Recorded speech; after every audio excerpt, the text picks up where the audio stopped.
anytime that I need to play a racist in a sketch, I'm done doing a Southern accent because the most racist people I know are Dominicans.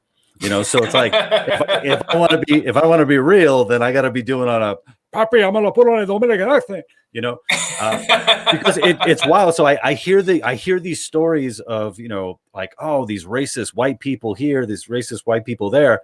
It's like, you got to go to the butcher shop and see how angry black customers get when the friggin' Mexicanos are speaking Spanish behind the counter.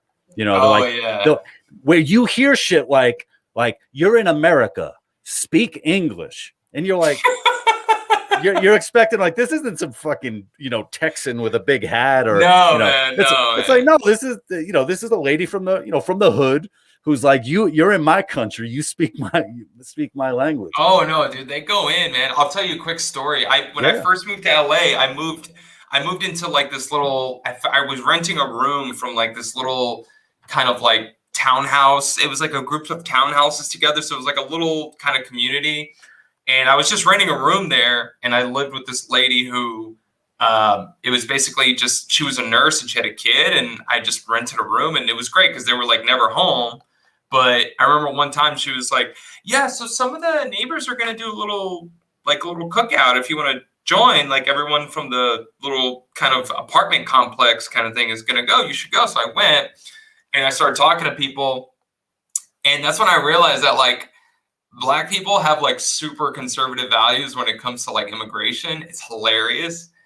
They were like straight up going in on like, they can't just come over here, man. And, they're standing outside the Home Depot and like, my kids got to go to school with them, and it's just like all this stuff. And I was just like, they're like, Brian, so, you're here from Texas. So like, where are your parents from? I'm like, they're from Mexico. And then it just got really awkward. No, but then you're like, don't worry. Only one of them is here. The other one, exactly. he stayed over there. He's not taking your job. He's not lining up in front of Home Depot, taking your shit.